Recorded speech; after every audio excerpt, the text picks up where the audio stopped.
Dalam video saya kali ini saya ingin membahas masalah suplemen tanaman fase generatif, karena suplemen tanaman sangat diperlukan oleh tanaman yang kita budidayakan, terutama kalium.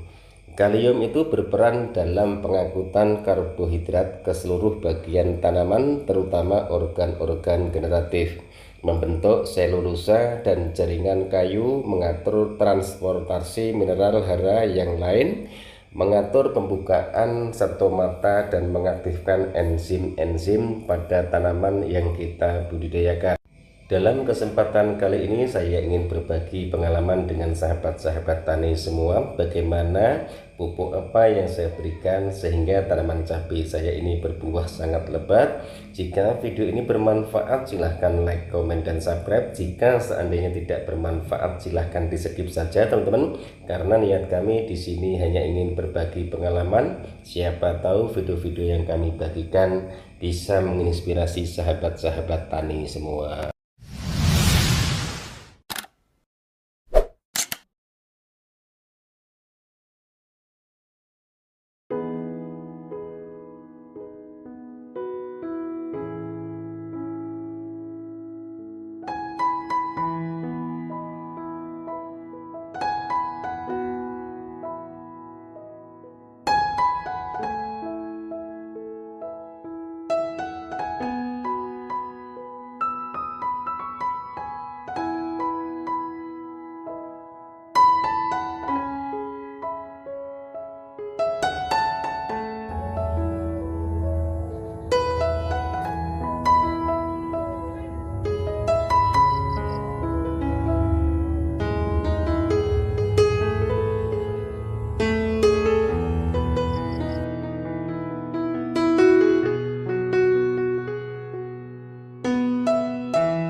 Assalamualaikum warahmatullahi wabarakatuh.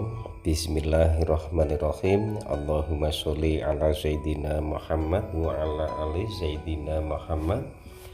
Berjumpa kembali dengan saya Heri Petani Indonesia. Teman-teman, pada kesempatan kali ini saya ingin berbagi pengalaman dengan sahabat-sahabat tani semua, bagaimana tata cara kami dan nutrisi apa yang saya berikan untuk tanaman cabai kami sehingga buah-buahnya teman-teman bisa melihat sangat rimbun sekali, buahnya sangat rapat sekali, kemudian tekstur buahnya pun juga sangat keras sekali. Kemudian keunggulan tanaman cabai yang saya budidayakan ini adalah sama sekali tidak ada buahnya yang rontok, kemudian busuk buah pun juga bisa diminimalisir. Kemudian serangan lalat buah dan juga serangan penyakit antraknosa yang biasa disebut patek juga sama sekali tidak ada, mudah-mudahan sampai finish nanti.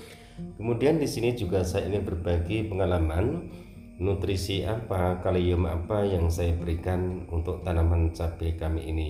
Yang pertama, nutrisi yang saya berikan teman-teman, ini teman-teman nutrisi yang selalu saya pergunakan untuk sarana perawatan tanaman cabai kami, dan ini juga saya pergunakan melalui penyepraian teman-teman.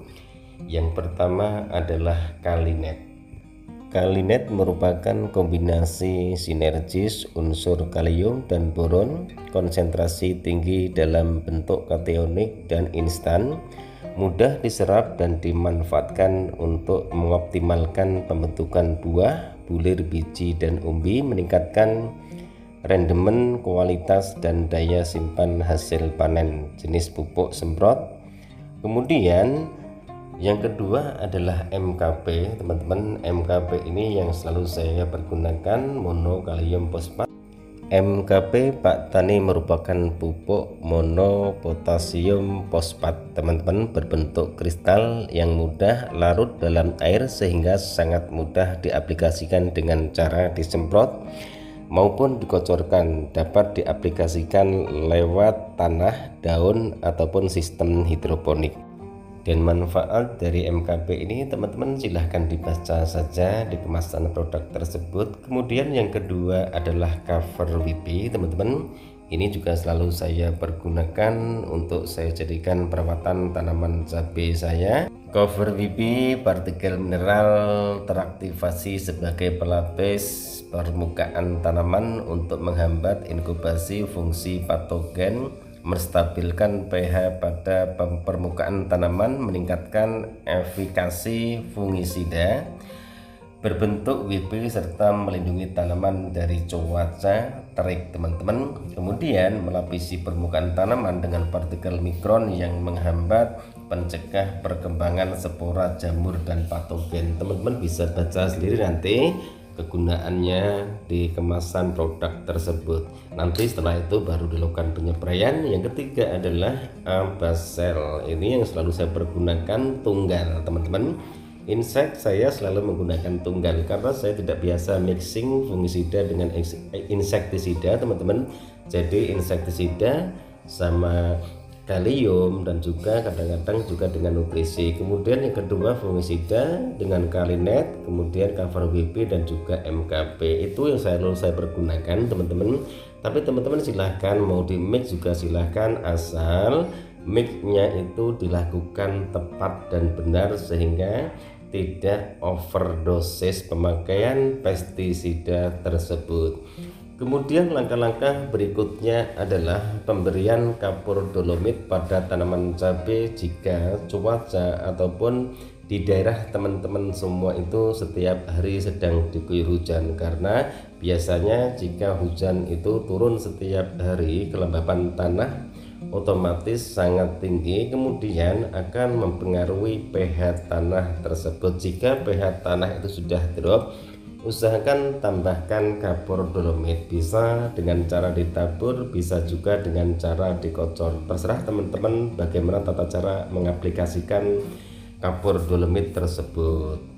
Banyak sekali teman-teman yang beranggapan budidaya tanaman cabai itu sangat sulit dilakukan, dan juga banyak sekali master-master yang bilang budidaya tanaman cabai itu mudah dilakukan. Tapi menurut kami sebenarnya menanam tanaman cabai ataupun budidaya tanaman cabai itu sangat mudah dilakukan. Yang terpenting adalah sebelum melakukan penanaman tanaman cabai ataupun mempunyai keinginan untuk budidaya tanaman cabai, yang pertama yang harus disiapkan adalah sarana untuk perawatan tanaman cabai. Yang kedua adalah sarana untuk pemrosesan lahan yang akan dijadikan budidaya tanaman cabai tersebut, misalnya pupuk dasarnya, kemudian kapur dolomitnya, asam humat, sikarbon, dan juga yang lain-lainnya.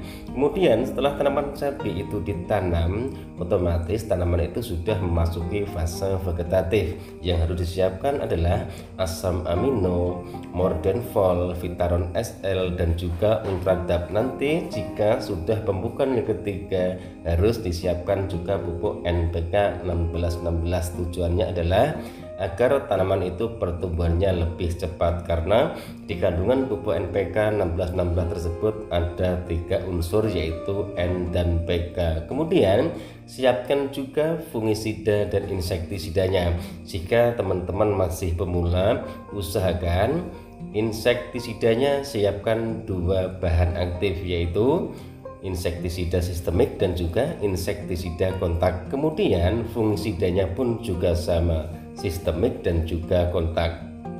Kalium, kalsium, kemudian itu pun juga harus dipersiapkan jika seandainya nanti tanaman itu sudah memasuki fase generatif. Jika itu sudah siap semua teman-teman, baru melakukan proses-proses lahannya, karena keterlambatan dalam perawatan tanaman cabai, misalnya pemupukan saja, itu pun juga akan memperhambat pertumbuhan tanaman cabai yang kita budidayakan.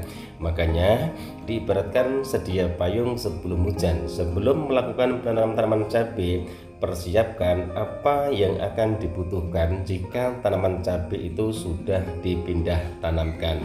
Itu teman-teman langkah-langkah kami untuk melakukan perawatan tanaman cabai, sehingga tanaman cabai kami pun walaupun saya pemula, tapi hasil dari perawatan yang kami lakukan tidak kalah dengan tanaman-tanaman dari master-master ataupun suhu-suhunya, walaupun saya pribadi masih tahap pembelajaran. Mungkin hanya sampai di sini dulu penjelasan video saya kali ini. Mohon maaf jika ada salah-salah kata, karena niat kami di sini hanya ingin sharing pengalaman saya pribadi. Mudah-mudahan apa yang saya sampaikan, apa yang saya suguhkan di channel kami Heri Petani Indonesia, minimal bisa membawa manfaat dan juga bisa menginspirasi sahabat-sahabat tani semua. Terima kasih atas segala supportnya, terima kasih atas segala komentar-komentarnya, dukungannya. Mudah-mudahan kedepannya saya bisa berbenah diri, memperbaiki diri, sehingga apa yang saya tampilkan